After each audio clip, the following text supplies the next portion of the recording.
from the historic campus of Hillsdale College in Hillsdale, Michigan, where the good, the true, and the beautiful are taught, nurtured, and honored. This is the Radio Free Hillsdale Hour, bringing the activity and education of the college to listeners across the country. When you see photographs of Roosevelt, Churchill, and Stalin at conferences at Yalta and other places, you have to be mindful of the fact these were not happy campers together.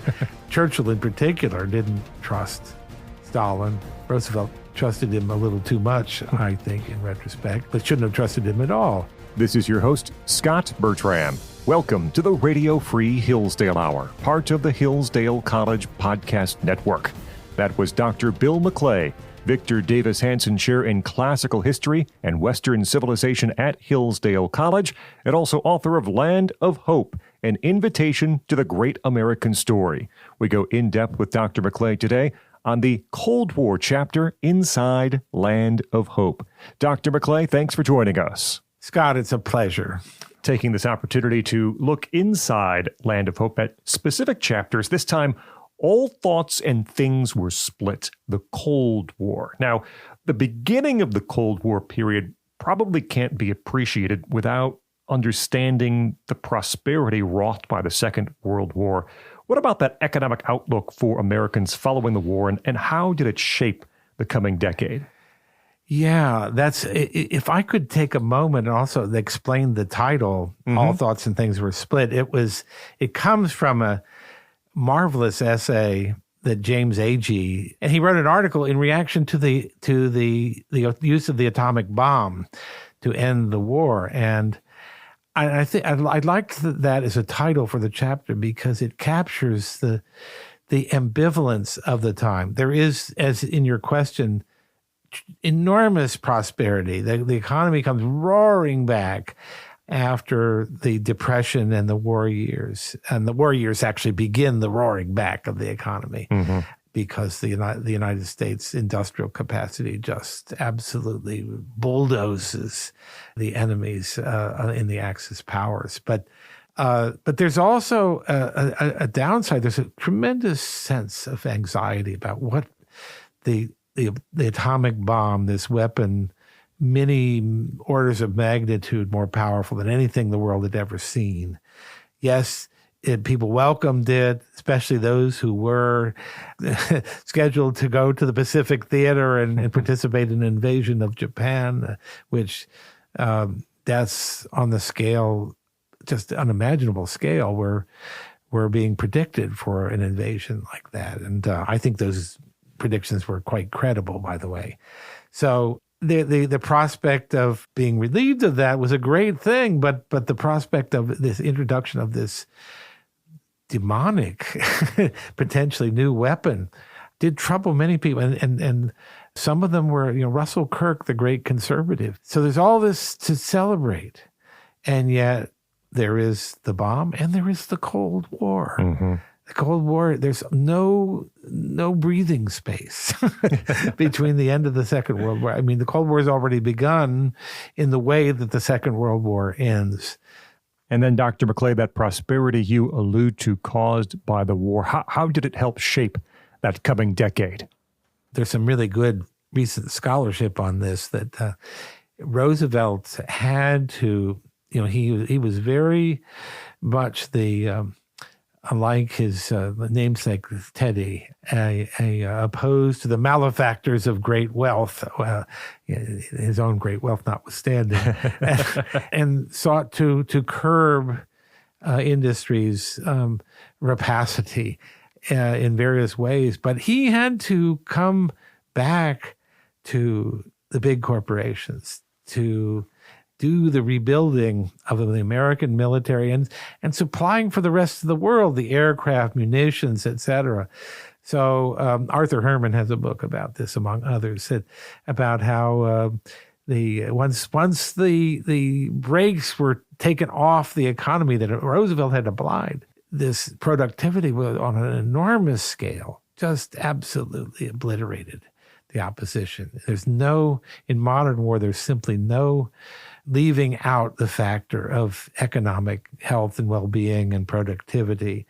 So that's the other part of the other side, is that there was this great explosion of economic well-being and well-distributed. Lots of Americans who would have been in the working class, auto workers, for example, found themselves solidly middle class.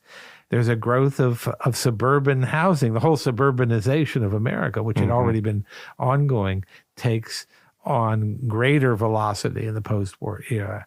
And for all of the ways that suburbia has been mocked by social critics and the like, for most Americans, it's represented a huge qualitative improvement in the texture of their lives, ability to have a house, a detached house, to have a yard, to have a green space, rather than living in a tenement. That's the comparison one ought to make. Of course, suburban life could be more beautiful than it is, but you have to look at the actual possibilities before you. So there's a tremendous explosion, including an explosion of population growth, the so-called baby boom, of which I was a part toward the tail end of it. That's a phrase our audience likely is somewhat familiar with, Dr. McClay. Baby boom. What was happening around this time? Why did people feel comfortable enough to expand their families? The families that had been either foregoing having children or waiting till things got better through the economic hard times of depression and war, or who had been holding back on spending for the same reasons, let fly. And so you have large families, you have just institutions are bursting at the seams. You have soldiers returning from the war, servicemen and women who, through the GI Bill, are going to college, and colleges can't accommodate all the people coming in. Well into the 70s, you still have colleges and universities building, trying to deal with this unaccustomed inrush of students. There's this struggle with the Soviet Union that is a very existential struggle, both sides possessing nuclear weapons. And exactly how to deal with a conflict like that is a kind of unprecedented problem. This conflict with the Soviet Union, tell us about the United States strategy of containment in response to the Soviet Union's expansive tendencies at this time. Well, the Soviet Union was expansionist in its character, and the way that the Second World War ended was with conflict between the United States, the Allies, and the other Allies and the Soviets over who would occupy what parts of Germany, under what terms, and all of this ended up leading to a division of Europe that lasted until the 1990s. The end of the Soviet Union comes in the early 1990s. But it lasted a long time from 1945 on. And that actually goes back a ways, because one thing a lot of Americans don't know, and they really should know, is that Hitler and Stalin were aligned to one another. Stalin's Russia, the Soviet Union, participated in the invasion of Poland in 1939. It was only because of Hitler's, in retrospect, insane decision to invade Russia and betray his erstwhile ally that the alliance of the United States and the Soviet Union and Great Britain and France occurred. It was only because of that. So when you see photographs of Roosevelt, Churchill, and Stalin at conferences at Yalta and other places, you have to be mindful of the fact these were not happy campers together. And Churchill in particular didn't trust Stalin. Roosevelt trusted him a little too much, I think, in retrospect, but shouldn't have trusted him at all.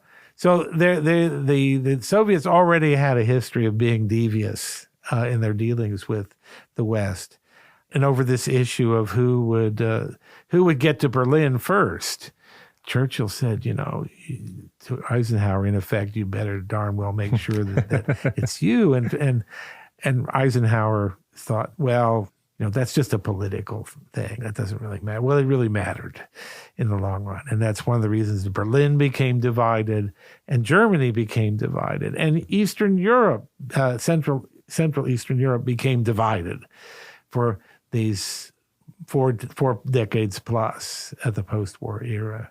So the issue was how to oppose the Soviet Union's expansionist tendencies, because communism is, by its nature, an evangelical faith. It seeks to unite the workers of the world, not by country. And although Stalin was very much of a nationalist and tapping into deep Russian nationalism, the ideology itself called for expansion everywhere possible. And in Europe, in the wake of the war, much of Europe was devastated. This is why the Marshall Plan aiding these countries that were in desperate straits was so important, and not just as a humanitarian gesture, but an anti-communist one, an anti-Soviet one, to keep them from taking power in countries that were otherwise so weak and so desirous of some form of order that they would be willing to accept it. Many of the people would be willing to accept it. They had no armed forces to resist it. So Soviet expansionism was a real problem. Dr. McClay, on the topic of the Soviet expansion, the possibility of Soviet expansion being a real problem, what to do about this? What were the options available? Nobody, well, I wouldn't say nobody, but very few people other than Douglas MacArthur wanted to go back to war. But the Soviets had to be resisted. So what to do? And the doctrine that the Truman administration ended up adopting and based it on some writings of a Foreign Service officer named George Kennan was the idea of containment. That because Russians, and so many, this is true of many tyrannical forms of government, that they need to have foreign adventures, they need to have foreign enemies, they need to have a perceived enemy in order to allow those in power to hold power. Mm-hmm. And sometimes an enemy will be invented for the sake of allowing those in power to hold power. So if the Russian desire to expand, which was part of the basis of the continuity of the regime, if that could be thwarted, not so much to roll back the places in Eastern Europe, in Poland, in Czechoslovakia, in Hungary, other places where the Soviets had set up puppet governments that they were actually controlling. Not so much to roll back Soviet influence there, but to prevent it from expanding any further, to stop it in its tracks. That was the idea of containment, that this would lead in the fullness of time to internal instability in the regime, because the expectation of expansion having been thwarted, one of the key elements holding the regime together would be gone. Mm-hmm. I think in the end, it worked. Although there were certainly people who say the Cold War was won without a drop of blood being spilled, or being highly fanciful and forgetting the Korean War, the Vietnam War, and many other things where lots of blood was spilled. America's role in the world expands during the post-war period. Was that inevitable? Was there any other way to counter Soviet expansion and the Soviet Union without America becoming what it became? Yes, which is to say an empire of sorts. And we don't like thinking of ourselves that way, but I think it's we have to face it. We have, right now, I think we have military bases in something like 150 countries. That sounds like an empire to me. But your question is a very good one and a very important one. Are the policies we pursued, not every detail, was it absolutely necessary for the United States to step into the breach? I would say yes. I think this is one of these very profound questions that you can't answer with certitude, was the world better off for the existence of the Roman Empire? I say yes, but who knows? How do you game out the alternative? But there was no other power in the world that could stand for liberty, for free institutions, for capitalism, for prosperity, other than the United States at that time. So in ways that, for example, you think of the various efforts that the Soviets made to capture West Germany, capture West Berlin. A perfect example of the containment strategy was the airlift. That West Berlin was this island of freedom. Mm-hmm. It's so poignant to look back at that time. It's this island of freedom in the midst of East Germany, West Germany far away. And so West Berlin became the front line. When John Kennedy went to Berlin and said, Ich bin ein Berliner, which I think does not mean I am a Berliner, but we won't get into that. It means I'm a pastry, but his heart was in the right place. It was much appreciated. Even now, Kennedy is much, much, much admired by Germans for that gesture. But before him, Truman flew supplies, used the airlift to supply the West Berlin so that they couldn't starve it into submission by cutting off all the ground transportation. And eventually the Soviets relented. But that was a great example of containment at work. You didn't fight force with force. You sort of did an end run around it. Mm-hmm. And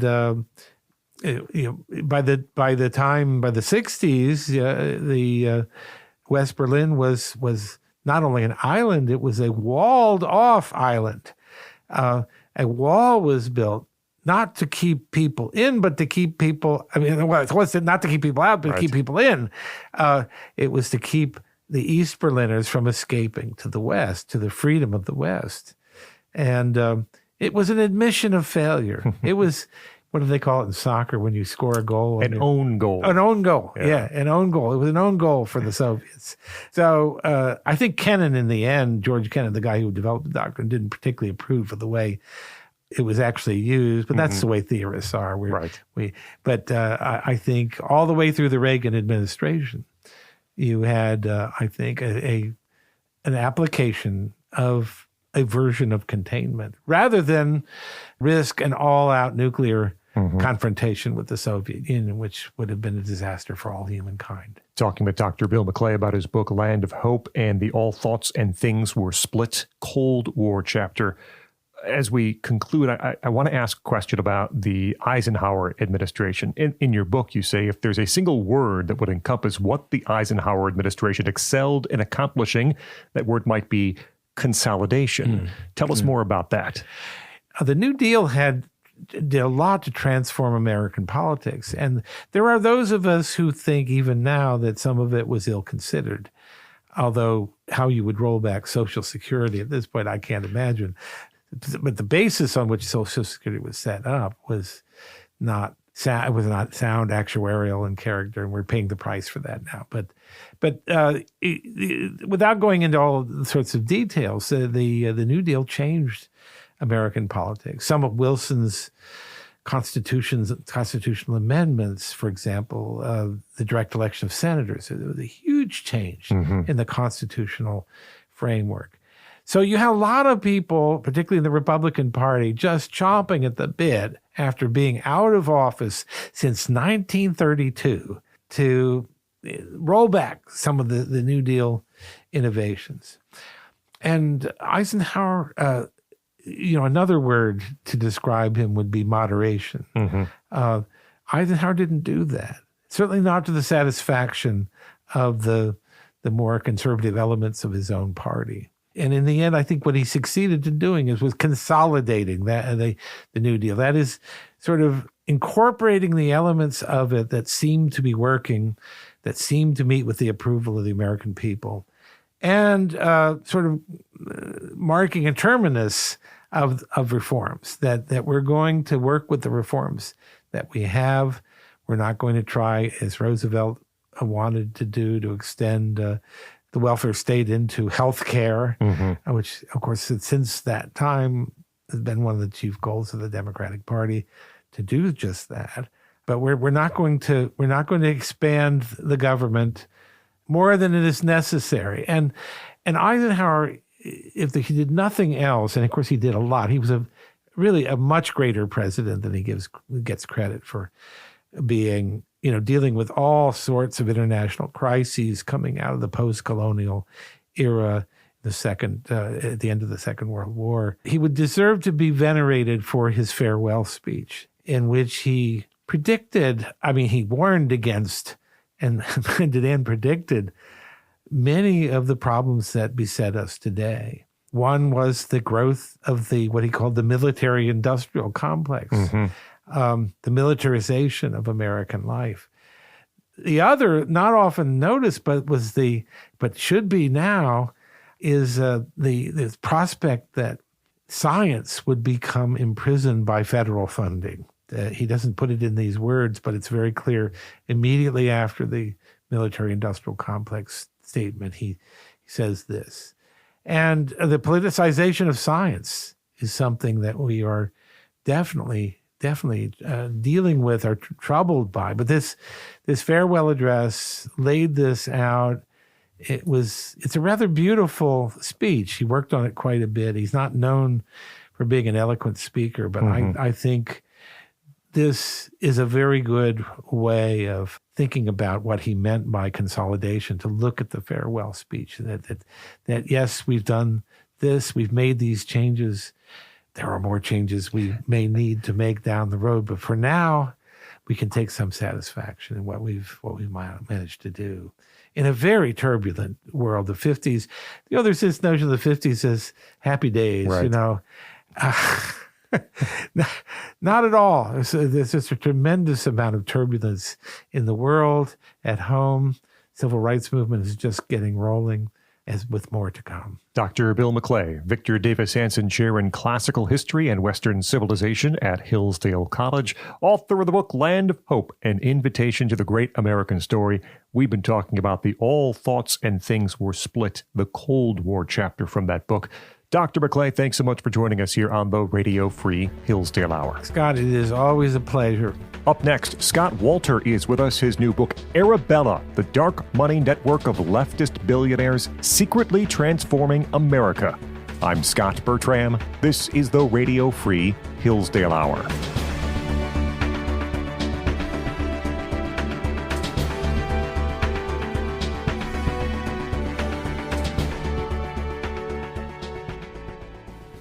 It's no secret that Americans are more divided than ever.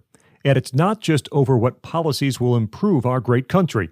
No, it's over whether America is great at all, whether America deserves our love. That's why Imprimis is so important. Imprimis looks at the issues of the day from a constitutional perspective, reminding citizens always of our great heritage of liberty. For more than 50 years, Imprimis has featured speeches from the smartest conservative thinkers and writers at Hillsdale events. These days, Hillsdale publishes people like Molly Hemingway, Andy Puzder, Harmeet Dillon, and Chris Rufo. Over 6.4 million American households and businesses receive Imprimis absolutely free. And I urge you to sign up for it today at no charge. To get your free lifetime subscription, go to hillsdale.edu/lifetime right now. Or text the word Imprimis to 71844 and we'll send you a link to sign up for your free lifetime subscription. That's IMPRIMIS to 71844.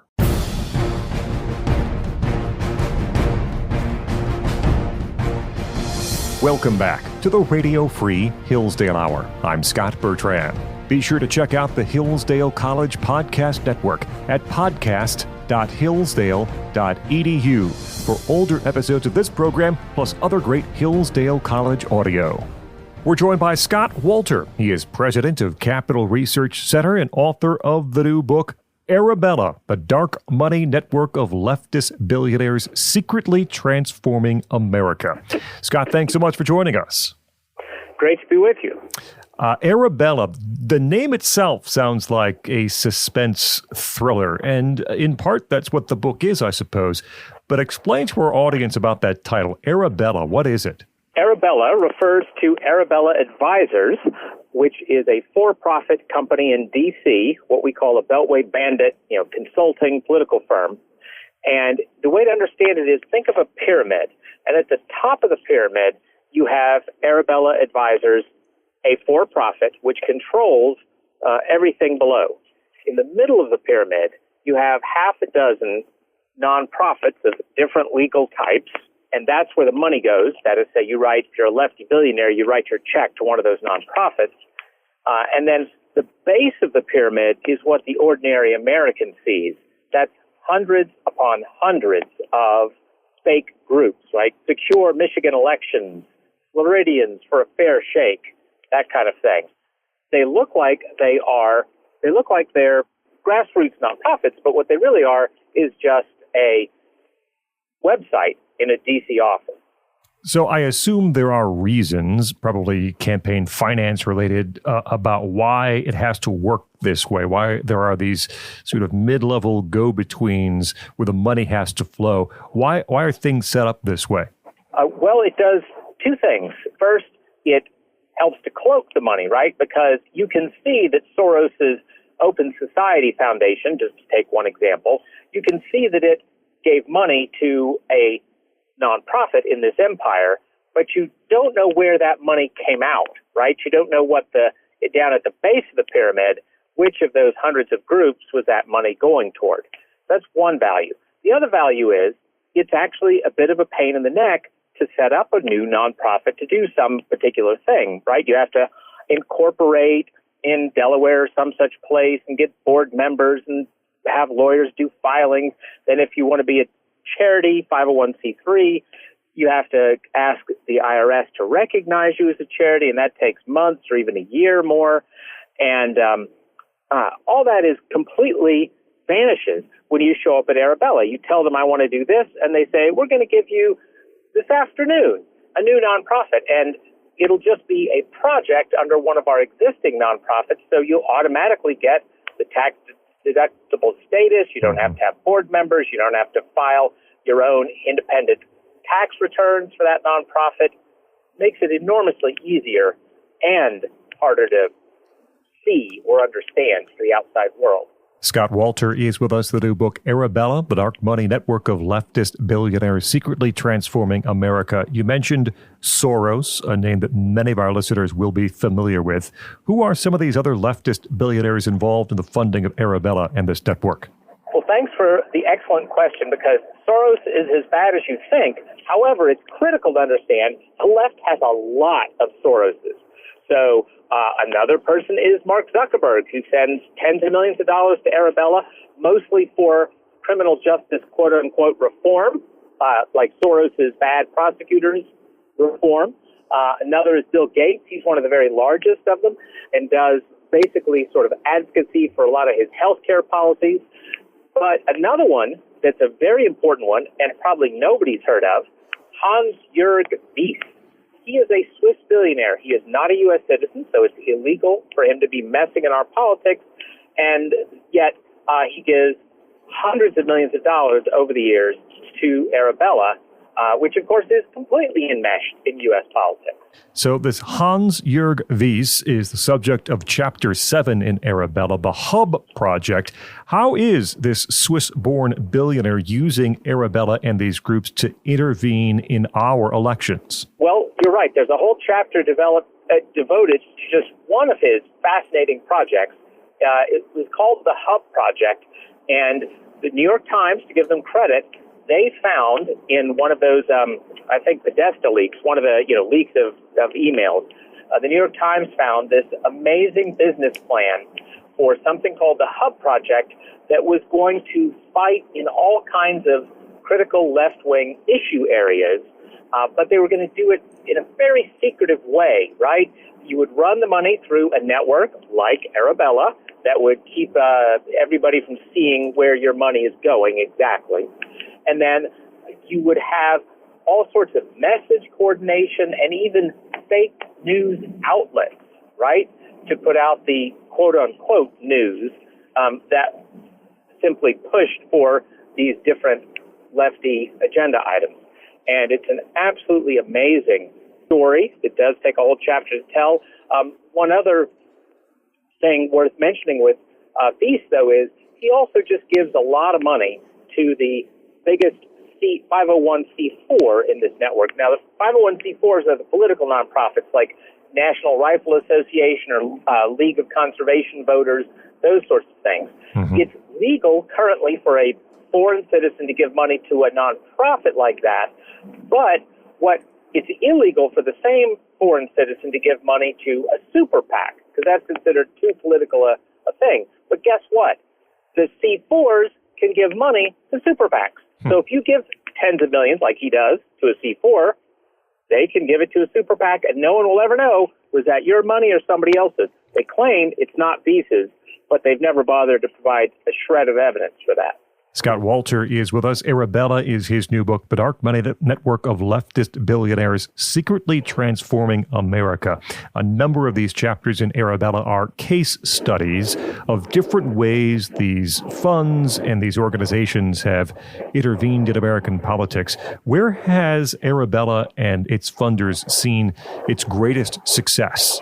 Gosh, that's hard to say, because the answer to every question with Arabella in it is everything, right? They're active in pretty much every issue area. Here's one that, again, probably most Americans had no idea about. There's Warren Buffett, right, who seems like sort of a centrist and not very political in the rest. Well, he has spent tens of millions of dollars through Arabella almost entirely to fight on abortion. He's actually the biggest funder of abortion advocacy in America. And so I certainly would say that has had considerable success in many ways around the country. Another thing that's amazing, and in this case, this was all Soros money, is a little something called Governing for Impact.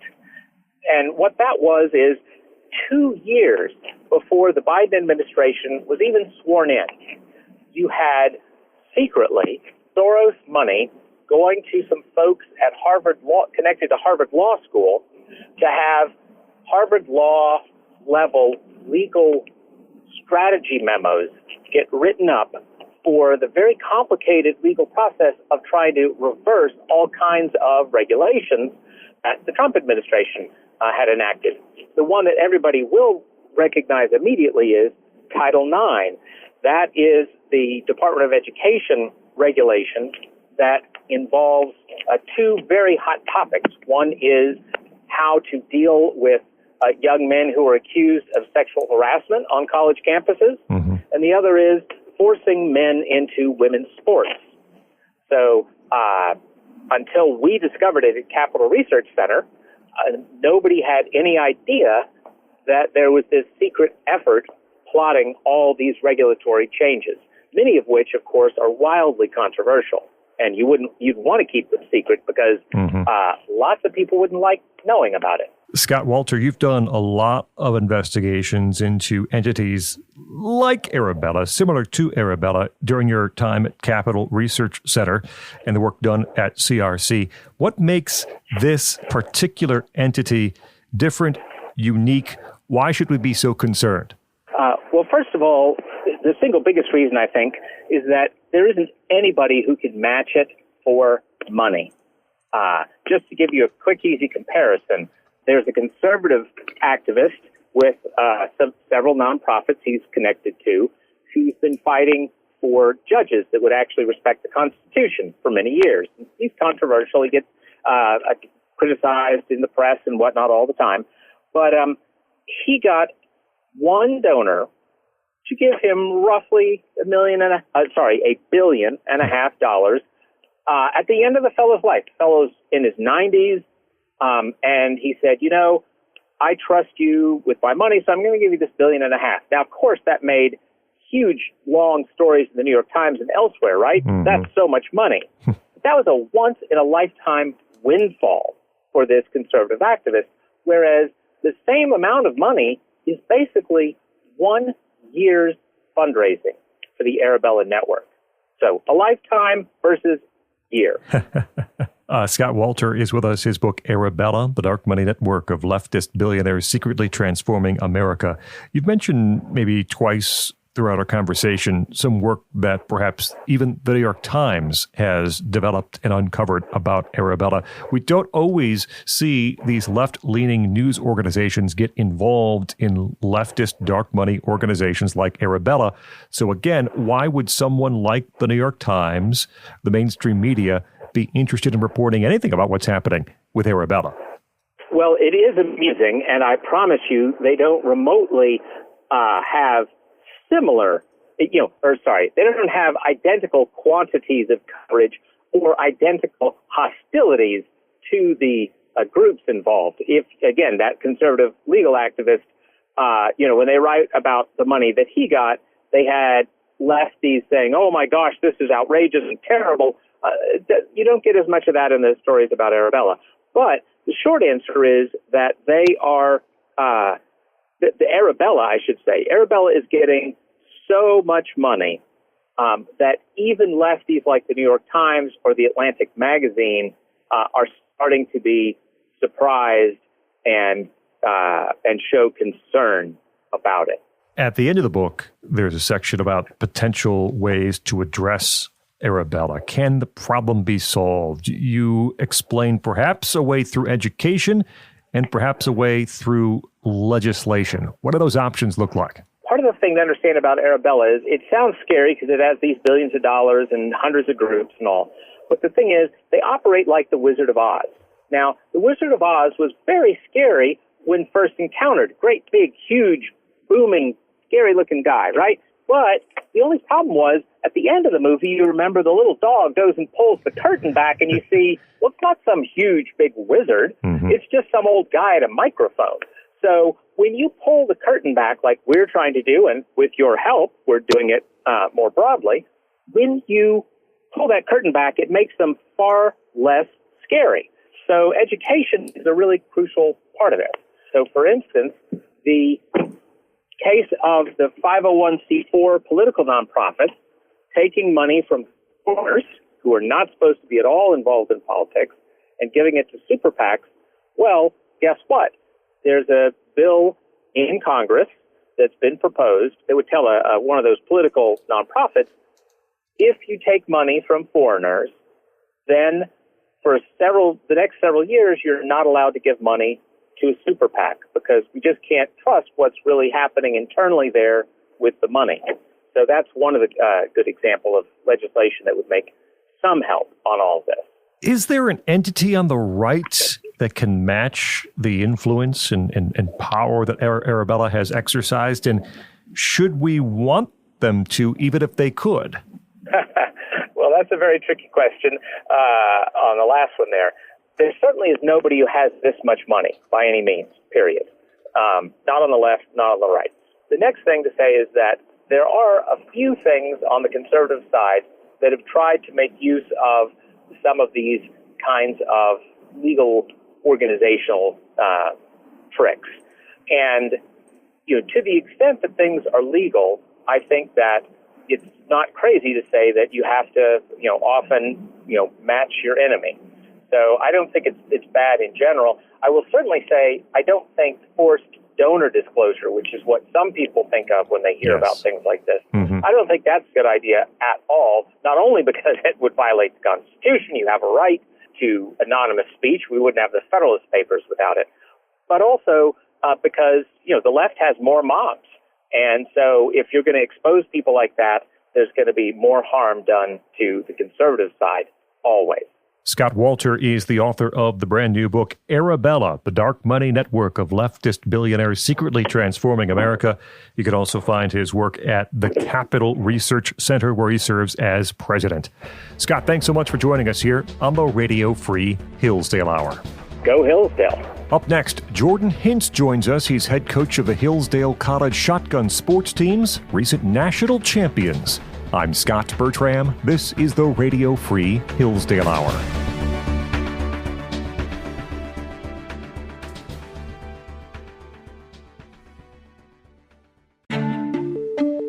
On the new episode of The Larry Arnn Show, Hillsdale College President Larry Arnn sits down with Anglican Bishop Julian Dobbs for a one-on-one conversation.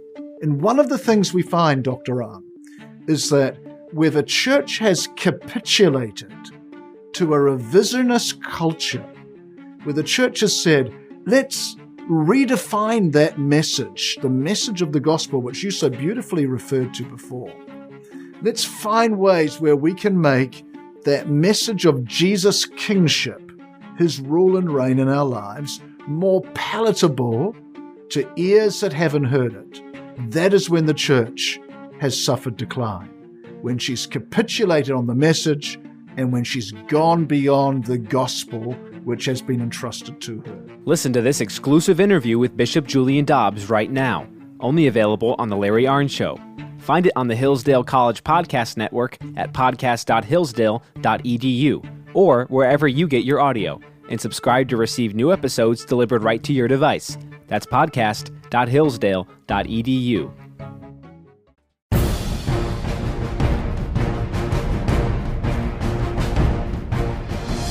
Welcome back to the Radio Free Hillsdale Hour. I'm Scot Bertram. Find the show on X at Hillsdale Radio for updated show and guest information. We're joined by Jordan Hintz. He is head coach of the Hillsdale College shotgun sports team. Jordan, thanks so much for joining us. Thanks for having me. You were a member of Hillsdale's shotgun team when you were a student at the college. Now the team's head coach. How would you describe the differences in the program between then and now? The team has changed quite a bit. The year after I graduated, we didn't have very much for incoming talent, so the size of the program shrunk dramatically. Since taking over as the coach, I've grown it back and then expanded it beyond that. So just personnel-wise, it's so much bigger, which makes it such a different atmosphere. But even a lot of the culture that you think when you're a member of the team, that stuff's going to just continue forever. When the team shrinks half the size, you lose a lot of that. So, but it's developed in a very, very good, natural way to be something different, but something still very, very good. Yeah, and some success, which we'll talk about here in a moment. What types of shooting or what events are encompassed inside the shotgun program? Because there's action shooting, there's other parts of the Hillsdale shooting program. So what's encompassed with the shotgun sports team, and how many students now are on that team? Yeah, so we are shooting exclusively shotgun, as the team's name would suggest. We're shooting clay target sports specifically, so trap, skeet, sporting, and variations on those disciplines. So in intercollegiate competition, we're also shooting doubles trap, skeet doubles, a variety of sporting disciplines depending on where we're shooting. And then we also have athletes that compete in the Olympic disciplines, so international trap or bunker and international skeet. About half the team actively competes in that, including several current members of the USA shooting team. Our roster this year sits at 16, and next year it's looking like we'll probably be at 17, possibly 18. How do the skills needed to succeed in those events change from event to event? There's not a lot of differences. The games themselves lend to certain skill sets, one more than the other. So in skeet, it's very regimented. You know exactly where you're going to be standing. You know exactly what those targets are going to be doing every single time, everywhere across the country. It's going to be exactly the same. Trap is similar. The difference being there is an element of randomness where you don't know the angle of the target that you're going to get. So there's a little quirk there.